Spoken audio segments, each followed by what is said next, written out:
Cooking करती हैं और पुलिस में हैं। मुझे कुकिंग और पुलिसिंग के बीच में 3 समानताएं बता सकती हैं?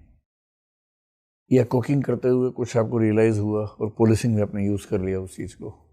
सर, एक तो जो संसाधन हमारे पास हैं उसमें हम अच्छे से अच्छा कर सकें। जब कुकिंग में ये संभव है तो पुलिसिंग में भी हमें करना ही ठीक है, पड़ता है। बहुत बढ़िया। और सर, दूसरा ये है कि कुकिंग करती हूँ तो मुझे खुशी मिलती है, सेल्फ सेटिस्फेक्शन मिलता है। जिन्हें मैं खिलाती हूँ उनके चेहरे पर स्माइल या एक संतुष्टि का भाव देखती हूँ, तो वैसा ही जब पुलिसिंग में किसी पीड़ित के साथ कोई घटना हो जाती है या उसकी जो मैं मदद करती हूँ तो उसके चेहरे पे भी वही संतुष्टि का भाव दिखता है।